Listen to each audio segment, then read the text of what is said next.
Bonjour à tous et bienvenue chez moi. Enfin plutôt chez Madame Fauché. Aujourd'hui, on pose nos valises chez cette grande dame qui prend un peu trop de place dans nos vies. Moi, c'est Laura, votre hôte sur ce podcast. Chaque semaine, on aborde le sujet de l'argent pour le mettre au service de vos ambitions et reprendre le pouvoir sur votre vie. Alors, prêt à sortir de la fauche ? Faisons le chemin ensemble, sans pression, pas à pas, comme à la maison. Vous êtes prêts ? C'est parti. Salut tout le monde! Avant de commencer, je voulais vous souhaiter la bienvenue dans le calendrier de l'Avent de Madame Fauché. Et oui, mon petit cadeau pour vous, c'est de vous avoir préparé un podcast par jour jusqu'au 25 décembre. Si vous m'écoutez à un autre moment de l'année, ne vous inquiétez pas, vous ne verrez pas la différence. Ces épisodes peuvent être consommés sans modération et n'ont aucune date de péremption. Vous savez, un petit peu comme les nombreux chocolats de Noël qui restent après les fêtes. Peu importe le moment de leur dégustation, ils sont toujours aussi savoureux. Sur ce, je vous souhaite de très bonnes fêtes, une très bonne écoute. J'espère que ce calendrier de l'Avent vous plaira. Et c'est parti pour l'épisode du jour. Bonjour les amis, bienvenue dans un nouvel épisode. Je suis trop contente pour l'épisode du jour. Franchement, aujourd'hui, que de péripéties. Comme vous le savez, on est dans le calendrier de l'Avent. Donc, qui dit calendrier de l'Avent dit beaucoup de contenu à créer. Et en fait, aujourd'hui, si vous êtes sur mon Instagram, vous avez dû voir. Donc, mon Instagram, c'est Madame Fauché, comme le nom du podcast. Aujourd'hui, petite panne d'électricité à la maison. Pour vous raconter un petit peu ma vie, ne vous inquiétez pas, ça sera très rapide. Donc, j'ai dû composer avec les éléments du quotidien. Et je suis allée squatter chez une personne de ma famille.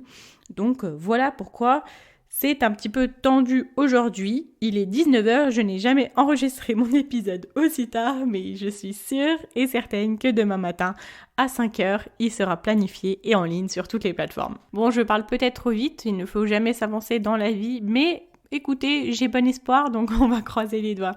Allez, c'est parti. Aujourd'hui, je voulais vous faire cet épisode depuis un moment sur le livre de Suze Orman qui s'appelle Woman and Money.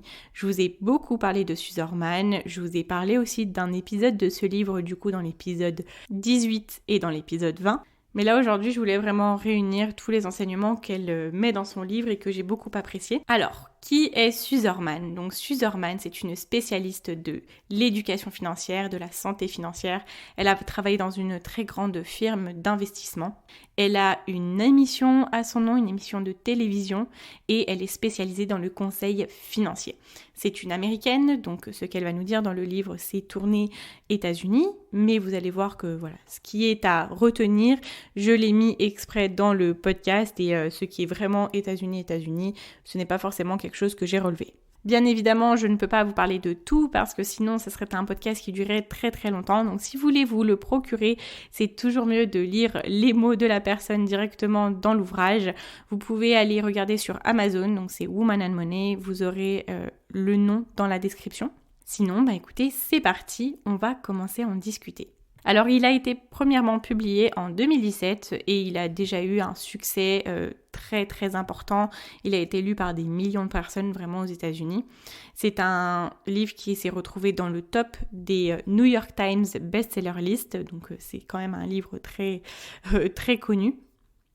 Et ce qu'elle voulait faire par le biais de ce qu'elle a écrit, c'était parce qu'elle veut qu'on se rende compte des problèmes que les femmes ont avec l'argent. Elle veut aider les femmes à prendre les bonnes décisions et à atteindre une sécurité financière. Ce qu'elle a fait quand elle a commencé à l'écrire, elle s'est demandé en fait ce qui empêchait les femmes d'être aussi fortes avec l'argent qu'elles le sont dans d'autres aspects de leur vie. Et ce qu'elle nous dit pour introduire ce qu'elle va nous présenter, c'est que c'est quand on speak our truth, donc quand on parle notre vérité, quand on s'exprime sur notre vérité, qu'on a notre plein pouvoir sur l'argent. Et donc en 2017, son livre était sorti depuis déjà 10 ans, il s'est passé beaucoup de choses dans la vie publique des femmes. Il y a eu le mouvement MeToo, où les femmes dans le divertissement ont commencé à parler de ce qu'il s'était passé, des agressions sexuelles qu'elles avaient vécues. Et ce mouvement, pour elle, elle l'appelle être un mouvement de prise de pouvoir des femmes. Il a donné le pouvoir aux femmes pour des générations à venir. Et elle s'est dit que c'était maintenant, plus que jamais, le moment de réouvrir les conversations sur l'argent. Elle a vraiment trouvé un rapport fort de vision entre son livre et ce mouvement, parce que dans les deux, il y a une vision de solidité, de force et de sécurité, de solidarité. C'est pour ça qu'elle a décidé de le rééditer, de l'actualiser et c'est cet ouvrage du coup que j'ai dans les mains et dont je vais vous parler aujourd'hui. Ce que j'ai beaucoup aimé dans son livre, c'est qu'elle nous donne vraiment un petit peu des coups de pied aux fesses sur beaucoup de choses qu'on a dans notre tête et beaucoup de choses qui se passent autour de nous. Et elle nous pousse vraiment à prendre le pouvoir sur notre vie, à prendre les responsabilités de nos finances, mais vraiment à prendre les choses en charge. Et c'est pas forcément lire le livre, c'est faire en sorte de mettre en place ce qu'elle nous dit. Elle nous pousse à prendre notre place, à prendre notre plein pouvoir et à prendre le contrôle de notre vie financière. Donc j'ai réuni 5 grandes idées qu'elle nous transmet. On va les regarder une par une et c'est un plan en fait au fur et à mesure qui va nous faire évoluer de plus en plus, qui va nous faire éclore. Donc c'est parti. Alors la première chose, elle nous dit « Imagine ce qui est possible ». En fait, elle a commencé dans une entreprise qui fait l'investissement. Elle a commencé sa vie dans les finances, en tout cas chez Merrill Lynch. Si vous voulez un petit peu en savoir plus sur son histoire, j'ai parlé d'elle du coup dans l'épisode 17, si je ne me trompe pas, où je parle de 5 histoires extraordinaires sur l'argent et elle en fait partie. Donc si vous êtes curieux à ce niveau-là, je vous invite à aller l'écouter. Alors, donc elle a commencé chez Merrill Lynch et ce qu'elle explique, c'est que les femmes, en fait, qui passaient la porte pour qu'on leur manage leur argent, la porte de Merrill Lynch, c'était principalement des femmes qui avaient hérité ou qui avaient divorcé, du coup qui avaient touché une grosse somme d'argent. Et elles se retrouvaient avec ce chiffre sur leur compte en banque, elles ne savaient pas comment faire, donc c'est pour ça qu'elles se tournaient vers une société comme Merrill Lynch. Bon, hormis le fait que elle, c'était la seule femme qui travaillait là-bas, et à elle, on lui confiait tous les dossiers de femmes, comme si il ne faut pas se mélanger dans ce milieu-là. Mais passons, ce qu'elle expliquait, c'est que peu de femmes à ce moment-là venaient pour que l'on manage leur argent qu'elles avaient elles-mêmes gagné. Elles n'avaient pas cette vision forcément de faire grandir leur patrimoine par l'investissement. Et bien que l'on soit 40 ans plus tard, elles voient que l'histoire est plutôt généralement la même. Les situations financières des femmes ont quand même bien changé, elles se font plus d'argent que jamais. Mais beaucoup de femmes ne prennent toujours pas leurs responsabilités concernant l'argent. C'est assez dur quand on entend ça et on se demande pourquoi, mais vous allez voir à la suite que ça fait un petit peu sens. Elle dit que l'on ne met pas assez de côté, on vit salaire après salaire, on est souvent endetté. Est-ce qu'on ose demander une augmentation quand on pense le mériter ? Pas toujours. Et elle nous pose cette question-là qui est pourquoi on ne montre pas autant d'attention pour notre argent qu'aux autres domaines de notre vie ? Et elle nous donne une réponse qui est très simple, c'est que l'on n'a pas de relation avec l'argent. En fait si, on en a une, mais qui est complètement dysfonctionnelle. Elle nous dit que notre nature est de prendre soin des autres, et on prend soin des autres avant de prendre soin de nous-mêmes, et cela dans le domaine de l'argent. Et que l'on doit absolument, dès à présent, développer une relation honnête et saine avec notre argent. Comment ? Comme pour toute relation que l'on veut réparer. Donc elle nous donne 5 choses à faire que je vais vous donner. Première chose, on doit reconnaître nos erreurs par rapport à l'argent. Les erreurs qu'on a faites par le passé, les choses que l'on regrette. Et on prend nos responsabilités, on prend des engagements. Ensuite, on prend des décisions qui vont améliorer notre situation financière actuelle. Maintenant, on va faire les bonnes choses. C'est un engagement. Et dernière chose, on prend la décision à partir de ce jour de respecter notre argent et de respecter notre relation avec l'argent. En fait, on va vraiment lui donner toute sa valeur. Et son livre, sur la couverture, en fait, c'est écrit « Être smart, strong and secure ».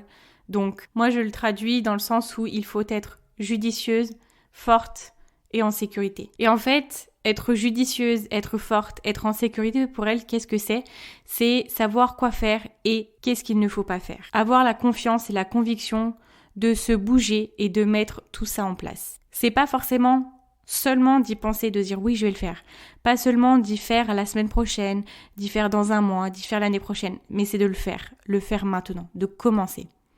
Elle nous invite à nous imaginer, être libérés de tous nos doutes qui nous empêchent d'avancer, de savoir que quand on ouvre les factures, on pourra les payer dans tous les cas. Elle nous invite à imaginer rester dans une relation purement par amour et pas parce que l'on n'a aucune idée de comment on ferait sans l'autre personne financièrement. Elle nous invite à nous aimer assez pour choisir un partenaire que l'on n'a pas à vouloir sauver. Elle fait mal celle-là aussi. Et elle nous invite à nous imaginer le bonheur que l'on aurait si l'on possédait notre propre maison.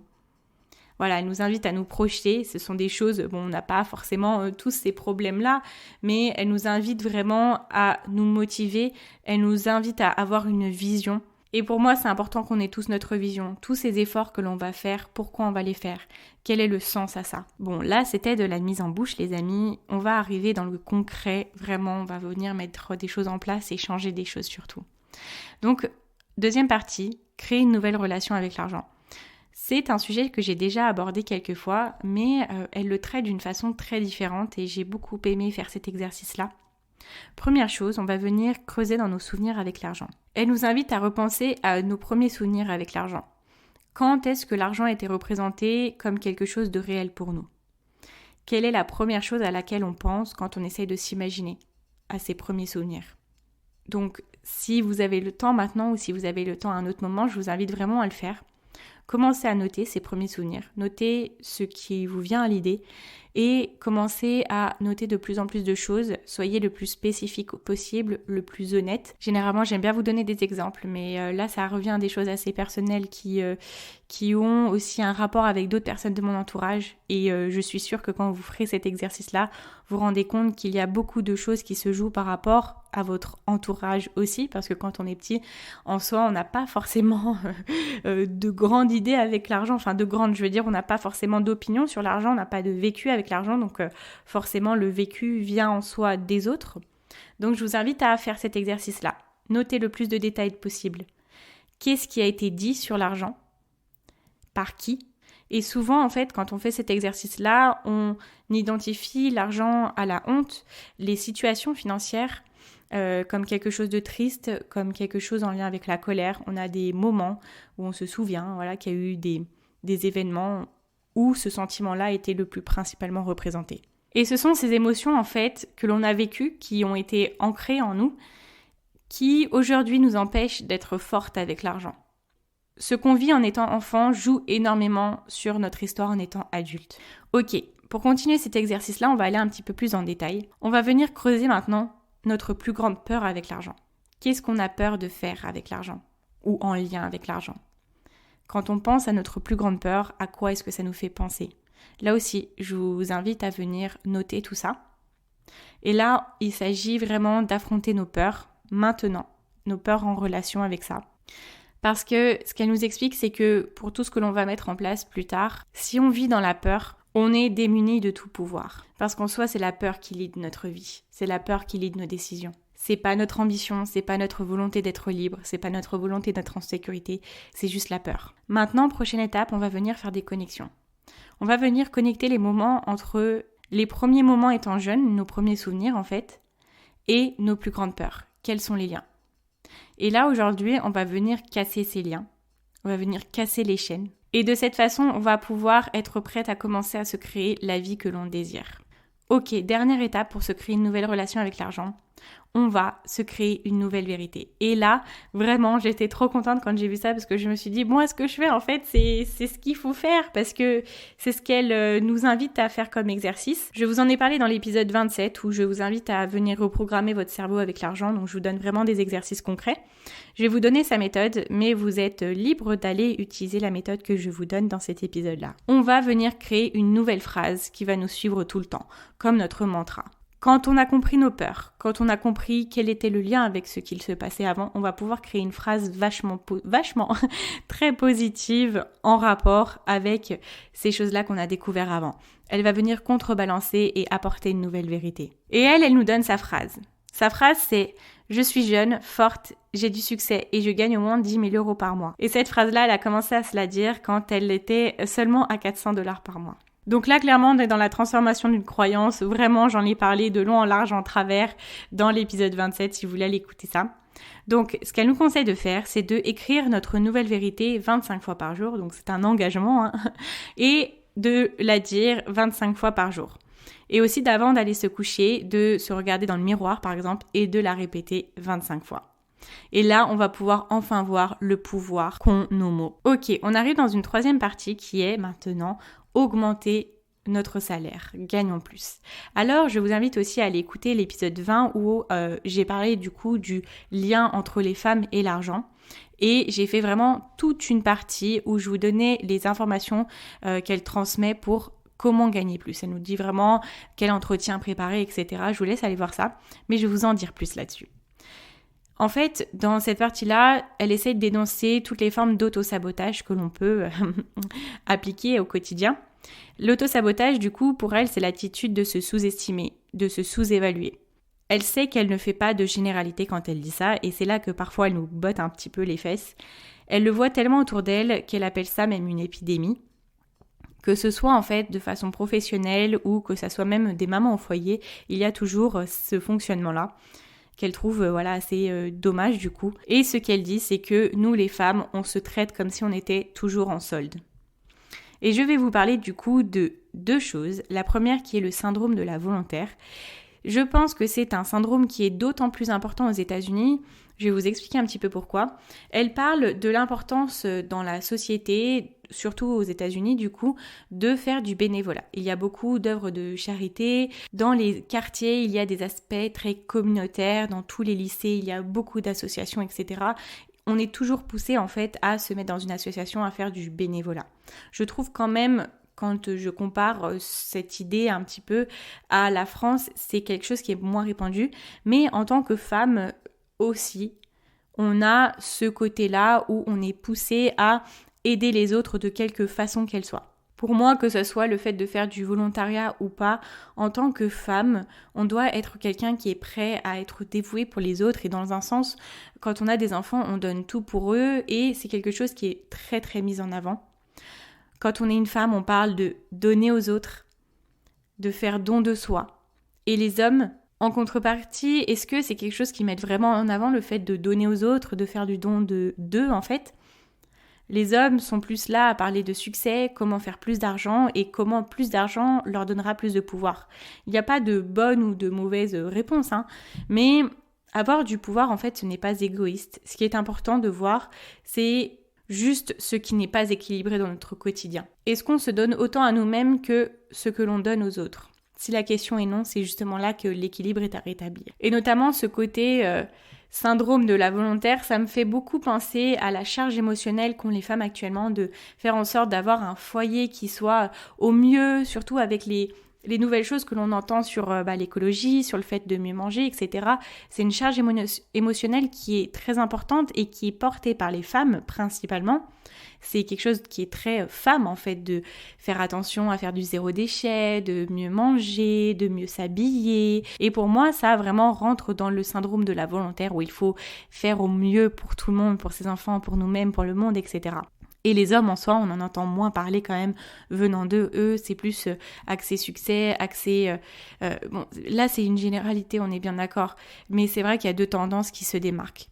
Et en fait, pourquoi ce syndrome de la volontaire est important dans ce côté où on le veut augmenter notre salaire, c'est que quelqu'un qui est là pour donner aux autres, c'est une femme en fait qui est en entreprise, qui se joue très équipe, qui pense à l'entreprise avant de penser à elle, qui pense aux intérêts communs, aux intérêts des autres. Et c'est pas du tout quelqu'un qui sera forcément là à se dire ah bah tiens, moi je veux gagner ce que je mérite une promotion, je mérite une augmentation. Là, moi j'ai pas ce que j'avais de droit en fait. Donc c'est là que ça se joue. On est plus par équipe. On est plus quelqu'un qui pense aux autres avant de penser à nous. On continue du coup, ce qu'elle nous invite à faire, c'est d'augmenter nos standards.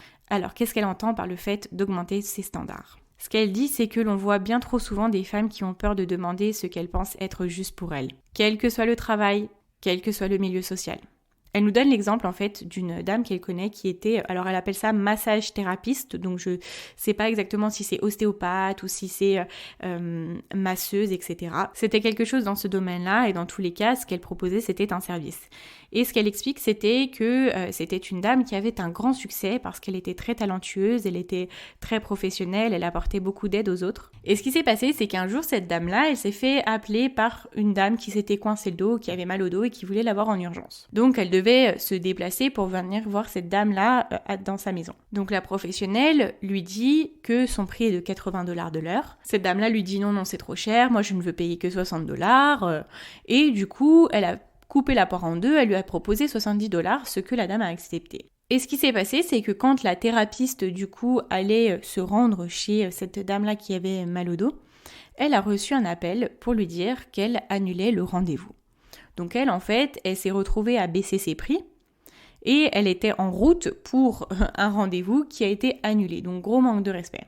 Ce qu'on peut dire, c'est qu'on pourrait remettre la faute sur la dame qui a annulé, mais ce que Suze Orman nous explique, c'est que la professionnelle, elle s'est mise en solde. Quand elle a laissé sa cliente négocier son service, elle l'a laissé négocier sa valeur. Elle dit même qu'elle aurait dû lui dire « Les prix devraient être normalement plus élevés parce que mes prestations valent bien plus que ça. Donc 80$ est mon prix, il est à prendre ou à laisser. » Ce qui aurait pu se passer, c'est que la dame dise non et que du coup, elle aurait pu remplir son agenda avec quelqu'un qui était prêt à payer la valeur qu'elle demandait, la juste valeur de son service.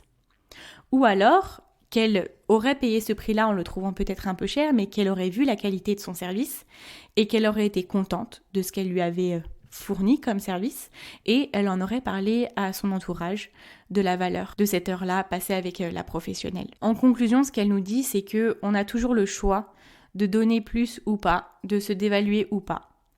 Et ce qu'elle dit, c'est qu'on ne peut pas dire que c'est de la générosité. Justement, elle nous renvoie un petit peu à ce côté syndrome de la volontaire. La générosité, c'est une route à double sens. Si être généreux avec les autres, donc c'est-à-dire que ce soit clients, les boss, les collègues, etc., revient à nous-mêmes nous desservir, alors en fait, on n'agit pas pour de la générosité, on n'est plus en position de femme force qui a toute sa place et toute sa valeur. Là, elle nous pousse vraiment à prendre le plein pouvoir sur notre vie, je trouve. Ok, là on arrive à la 4e partie où elle nous partage les 8 qualités du coup de la femme riche, fortunée.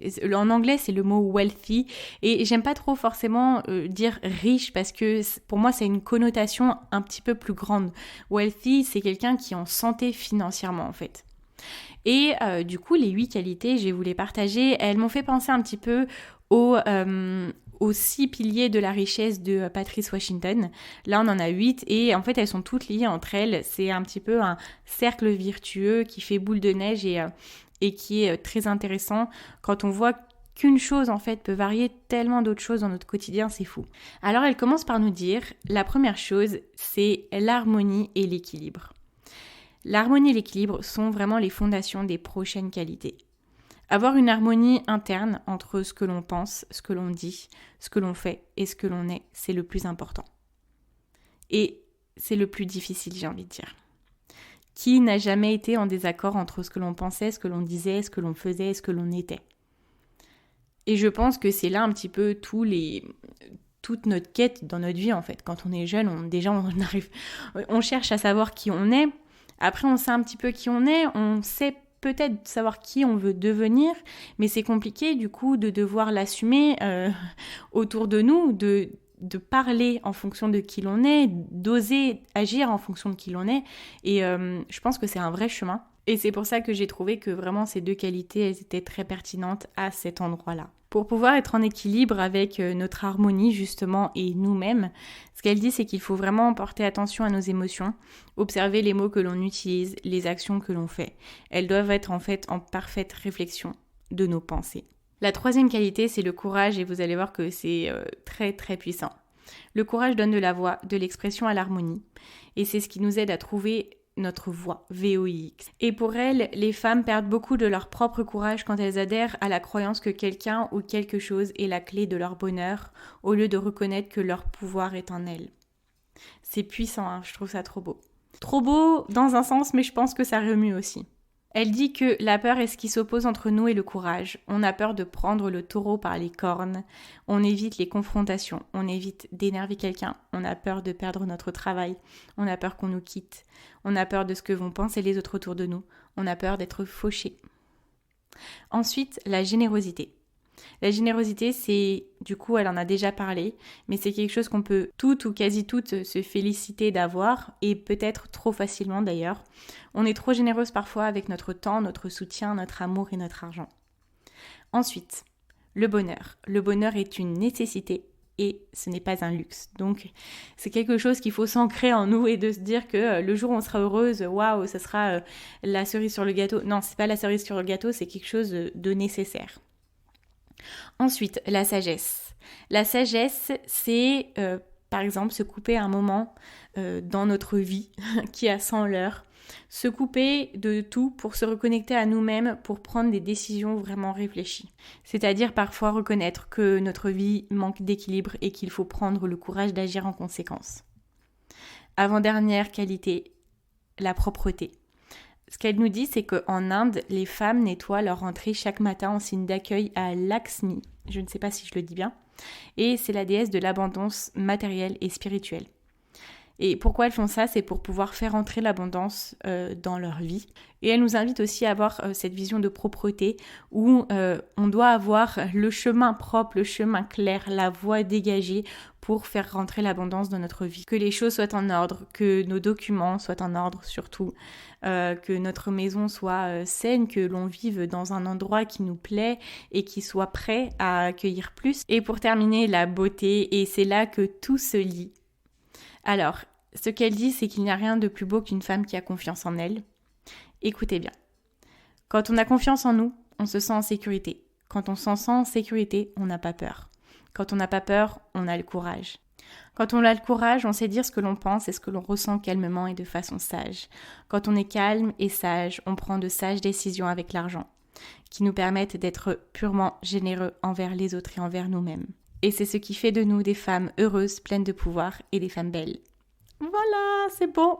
Il y a toujours ce moment où je vous dis, là, je pourrais arrêter le podcast maintenant. Bah là, clairement, c'est après un truc comme ça que je peux drop the mic et passer à autre chose. Mais ne vous inquiétez pas, on n'a pas fini, les amis. Alors, ensuite, on arrive à cette étape qui est le plan pour reprendre le pouvoir sur nos finances. Alors, c'est un plan qui possède du coup 2 parties. On va commencer en première partie à se protéger et à prendre des décisions d'achat intelligentes. Alors, j'ai volontairement décidé de ne pas parler de certaines parties parce qu'elles parlent beaucoup du système de retraite et c'est un petit peu là le problème dans dans tous les livres en fait de gestion d'argent anglo-saxons parce qu'ils ont un système de retraite en fait où on débloque une somme entière à l'âge de la retraite en fait, alors que nous en France, c'est un salaire qui est débloqué chaque mois en fonction de ce que l'on a cotisé, etc. Donc j'ai décidé de vous donner uniquement des choses que je savais qui pouvaient très bien s'appliquer pour la France. Et pour l'instant, le système retraite, comment faire en sorte que l'on va être en grande sécurité pour la retraite, c'est pas encore un sujet que j'ai abordé et que je veux aborder parce qu'il y a beaucoup de choses à faire avant. Et je pense que ces sujets-là qu'on va du coup voir ensemble sont vraiment primordiaux. Et peut-être, qui sait, dans quelques temps, j'aurai les solutions pour adapter tous ces systèmes-là que je vois dans tous les livres anglais que je lis et que l'on pourra faire ça ensemble. Je vous dis ça aussi pour, si vous voulez commencer à lire des livres anglo-saxons sur l'argent, en plus je vous en parle beaucoup quand même, on fait attention à toujours, dans tous les cas, à ce que l'on entend, à ce que l'on lit, même moi, ce que je vous dis, il faut toujours vérifier, je vous le dis toujours, ne prenez pas pour acquis ou pour vérité, pure vérité, ce que je vous dis, surtout en fonction de quand est-ce que vous l'écoutez. Il y a toujours différentes façons de faire, vous pouvez toujours faire de votre façon à vous, expérimenter. Bon, bien évidemment, votre façon à vous, si c'est de tout dépenser dès qu'on reçoit la paye et de se mettre mal dans le mois, bien évidemment, ça c'est, je pense que tout le monde vous dirait que non, c'est pas forcément ça, mais même si je pense que ce n'est pas le cas. Mais bref, j'ai évité de trop m'étendre. Juste ce que je voulais vous dire, pour les livres anglo-saxons, on fait attention quand ça parle de super. Super, c'est la somme d'argent qui est destinée à nous pour notre retraite. On fait attention pour des concepts qui peuvent être différents d'un pays à l'autre. Du coup, pour entamer cette dernière étape, en fait, avant de commencer du coup ces 2 petites choses, ce qu'elle nous dit, c'est que le pouvoir avec l'argent, ça vient pas de la confiance que l'on va donner en quelqu'un pour le gérer. Le pouvoir avec notre argent, il est vraiment créé quand nous, et uniquement nous, on prend l'initiative d'apprendre sur l'argent et de s'assurer que l'on a tout ce dont on a besoin et tout ce dont on aura besoin. Et c'est pour ça qu'on doit vraiment commencer à mettre en place des choses. Ce qu'elle dit, c'est que bien évidemment, avant de commencer ces étapes, il faut être sûr déjà de ne plus avoir de dettes qui nous enfoncent tous les mois. Donc dettes de cartes de crédit, de cartes à débit différé, de découvert, de prêts à la consommation. Ça, ce sont vraiment les choses prioritaires. On va commencer par éteindre ces feux avant de mettre en place quoi que ce soit. Et il faut aussi être prêt à avoir de nouveaux comportements avec l'argent. Parce que du coup, quand on est dans ces situations-là, c'est bien souvent que l'on a pris des mauvaises décisions et que l'on vit au-dessus de nos moyens. Bien évidemment, hein, je sais qu'il y a des personnes qui vivent avec très très peu d'argent, mais du coup dans ce cas-là, l'objectif est de monter ses revenus, avoir un revenu au moins au SMIC, mais que pour toutes les personnes qui ont quand même un salaire moyen, l'objectif est vraiment de prendre des nouvelles décisions et déjà de reconnaître qu'on a fait des erreurs par le passé. Ok, alors, première chose, se protéger. Alors, on va se créer un fonds d'urgence. Donc, fonds d'urgence, j'en ai déjà parlé. Moi, j'appelle ça l'épargne sécurité. Vous pouvez l'appeler dans beaucoup de façons différentes. Chacun a son propre mot, sa propre définition. Et donc, elle, ce qu'elle nous invite à faire, c'est de faire en sorte d'économiser 8 mois de revenus. 8 mois de toutes les dépenses que l'on a chaque mois. Oui, ça prendra du temps, mais là, il faut vraiment entrer dans un processus où on ne va pas se frustrer, on ne va pas être impatient. Et ces 8 mois-là, quand on les aura en banque, on pourra vraiment se dire que l'on est en sécurité financière et que ça nous protégera pour tous les coups durs. Alors, comment calculer ça ?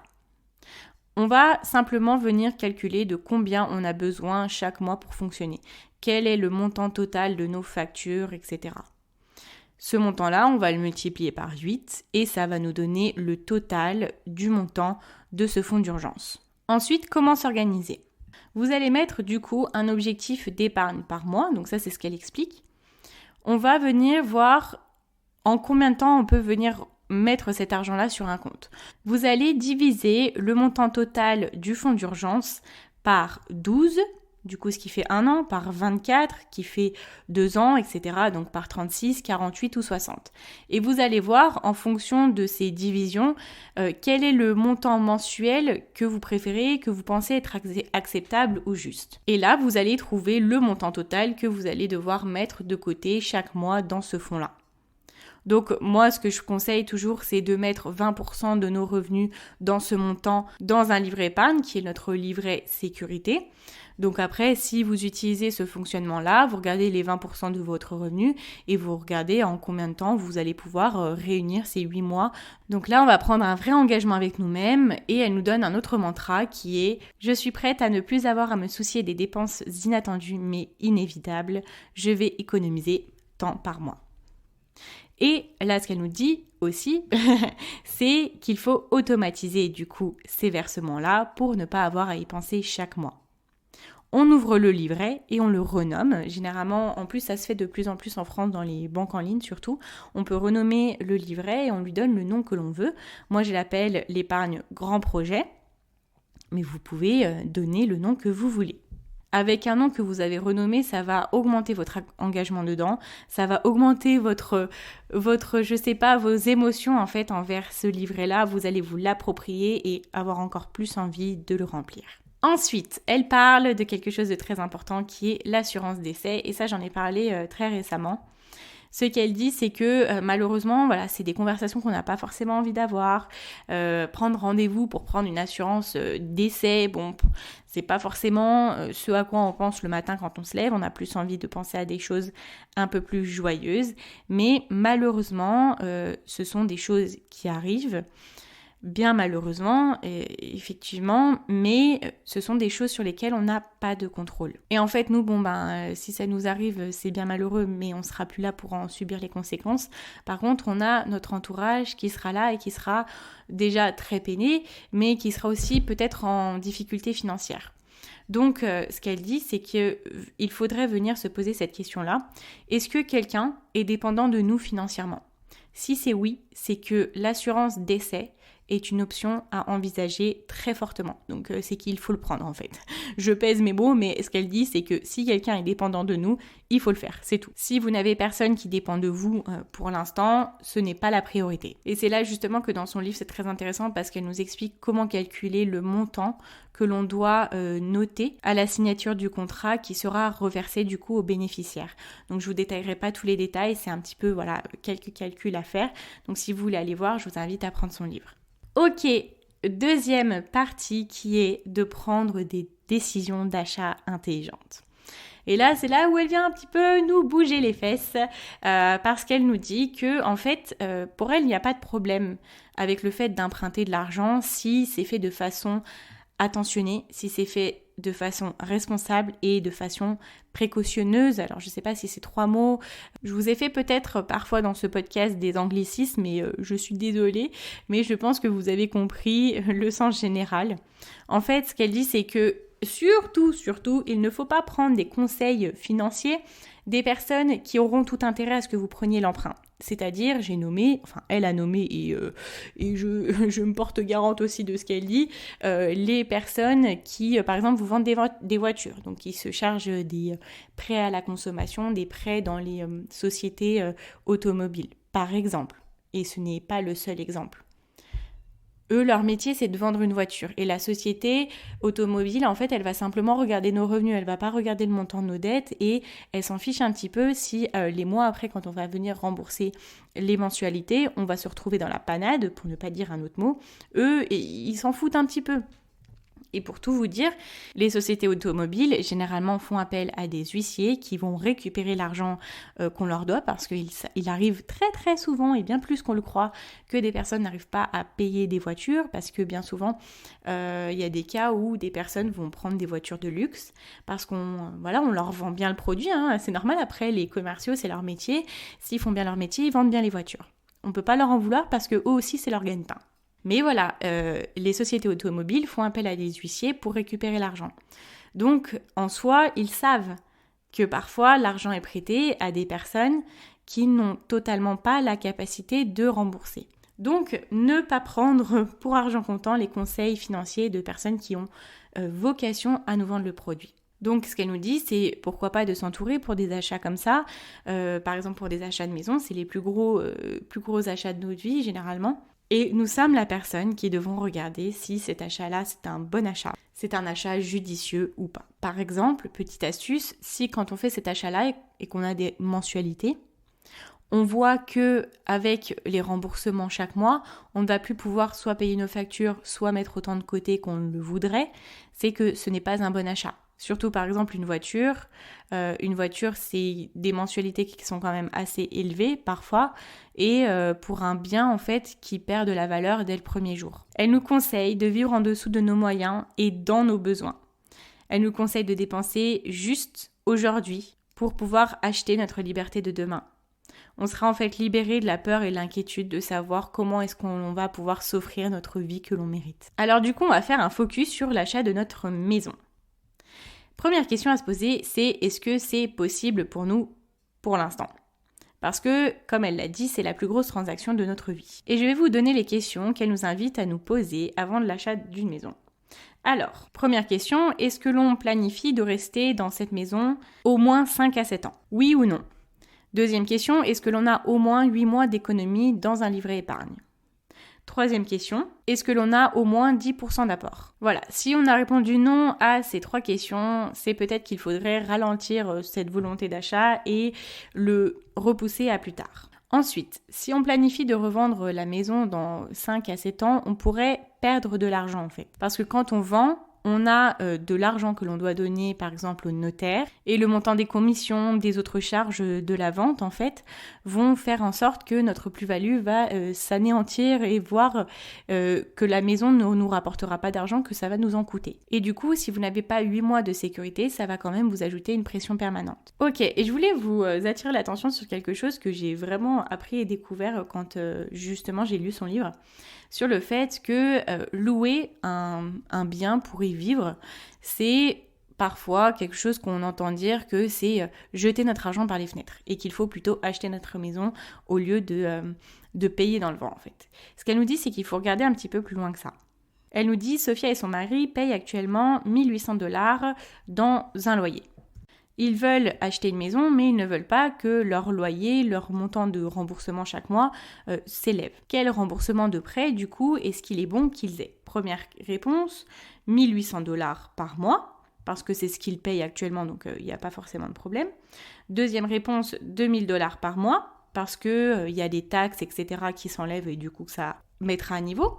Ou troisième réponse, 1300$ par mois pour leur laisser un petit peu plus d'argent pour les coûts de propriété. Et la bonne réponse, c'est la réponse 3. Du coup, il faut que leur loyer soit à 1300$. Et c'est vrai que c'est pas forcément quelque chose auquel j'aurais pensé logiquement, qu'il faut que le loyer soit plus bas, enfin le montant de remboursement soit plus bas qu'un loyer qu'on payait dans un appartement qu'on louait. Et là, du coup, ça prend sens de vraiment regarder quel montant de remboursement on peut rembourser, quel type de maison on peut se permettre d'acheter. Donc, ce qu'elle explique pour savoir le montant qui est adéquat, c'est de prendre le montant du remboursement du prêt et de rajouter 30%. Et là, on aura le coût total mensuel parce qu'il faut rajouter toutes les taxes qui sont en lien avec les coûts de propriété. Donc aussi que ça soit par exemple l'entretien de la maison. Et ce qu'elle dit, c'est que la maison parfaite, c'est une maison qu'on peut s'acheter, quelle que soit sa taille. La beauté d'une maison, ce qu'on se souvient de cette maison, c'est les souvenirs justement, les beaux moments passés dans cet endroit-là. Elle nous conseille aussi de considérer un prêt remboursable en 15 ans. Alors c'est beaucoup. En fait, généralement, un prêt, il se rembourse à peu près sur 30 ans. Plus le prêt se rembourse rapidement, moins on va payer d'intérêt. Elle nous dit par exemple, donc ça c'est sur le système américain avec 4% de taux d'intérêt. On a par exemple sur une maison qui est à 200 000 €, sur 30 ans, on a en intérêt 145 000$ et sur 15 ans, on a seulement 57 000$. Et bon, les intérêts, c'est des pourcentages, donc ça s'applique aussi en France, peu importe le taux d'intérêt, on voit vraiment la différence entre une année à l'autre, quel que soit le taux d'intérêt. Donc avant de commencer à chercher sa maison, elle nous incite à aller voir sur un site internet où on peut voir calculer le montant de remboursement d'un prêt et faire des éventualités, regarder un petit peu en combien d'années est-ce qu'on pourrait rembourser et justement quels intérêts on pourrait économiser en remboursant beaucoup plus vite. Ok, dernière décision d'achat, on va parler de l'achat d'une voiture. Et ce qu'elle dit, c'est que son entourage ou les personnes qu'elle rencontre, que ça soit dans ses accompagnements financiers par exemple, ou dans des moments plus personnels, elle dit que le montant que les personnes payent avec les voitures la rendent folle en fait. Elle dit mais c'est fou de dépenser autant d'argent pour une voiture et quelque chose qui perd autant d'argent si vite. Elle dit que quand on dépense beaucoup d'argent dans une voiture, on manque la chance en fait de se créer une vraie situation financière. Au lieu en fait d'investir cet argent-là, on pourrait vraiment gagner beaucoup et se créer une épargne beaucoup plus solide. Ok, les belles voitures nous font envie. Ok, une belle Mercedes, une belle BM, enfin tout ce que vous voulez, ça nous fait envie. Ou une voiture toute option, etc. Mais ce qu'elle nous dit, est-ce qu'on peut se mettre d'accord sur le fait qu'une voiture moins chère fait tout autant le travail? Elle nous emmène toujours à un point A à un point B. Alors, elle nous dit, ne louez pas votre voiture. Parce qu'en fait, quand on fait du leasing, donc ça c'est un concept un petit peu nouveau pour moi parce que c'est vrai que je pensais que le leasing c'était quand même quelque chose d'intéressant, c'est qu'elle dit en fait avec le leasing, c'est que l'on continue par payer tout le temps pour notre voiture. Ce qu'elle dit c'est que oui, si on achète une voiture, on va prendre un crédit, mais au bout d'un moment, la voiture va nous appartenir complètement et qu'on peut bien lui faire tirer encore plus d'années alors qu'elle ne nous coûte plus rien entre guillemets. Plus rien en termes de prêt, on peut la faire tirer encore entre 5 à 10 ans, sans avoir à payer un loyer tous les mois. Donc ce qu'elle nous conseille de faire, c'est d'acheter la voiture et elle nous dit, généralement, un prêt de voiture, c'est dans les environs de 70 mois.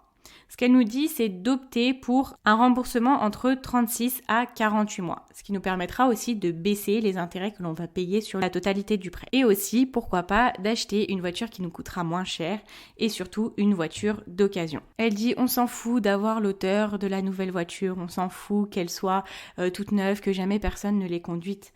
Elle dit que maintenant, les voitures qui sont créées aujourd'hui, elles sont toutes sécurisées, elles sont toutes sûres en fait. Une voiture perd environ 20% de sa valeur totale la première année de sa vie.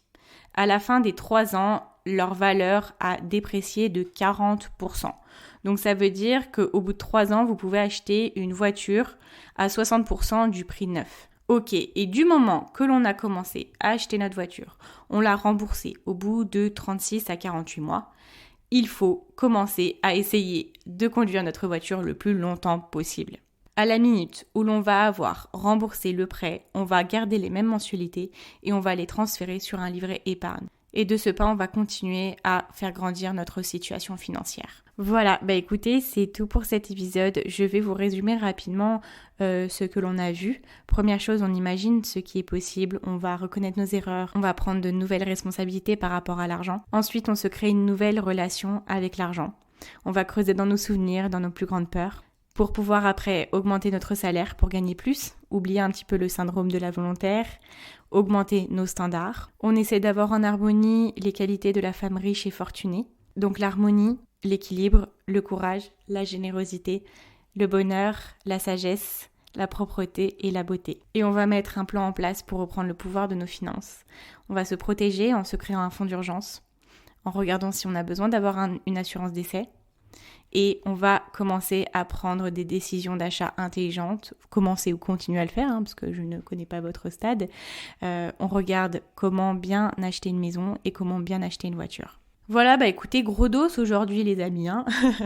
Non, franchement, je suis vraiment contente d'avoir fait cet épisode-là. Ça fait un moment que j'y pensais et du coup, j'ai pu le faire. Il y aura peut-être une suite parce qu'il y a beaucoup de choses à dire. J'ai encore beaucoup de choses à explorer dans ce qu'elle nous transmet. J'espère que cet épisode vous a plu. Je vous invite à venir mettre une petite note de 5 étoiles sur Apple Podcast si c'est le cas justement, ou alors me mettre un avis que je lis. Je les lis tous et ça me fait vraiment plaisir. Ou alors venir vous abonner sur la plateforme de votre choix ou même sur YouTube. Je vous dis à demain pour un nouvel épisode du calendrier de l'Avent de Madame Fauché. Et en attendant, n'oubliez pas que vos ambitions n'attendent pas. Ciao ciao.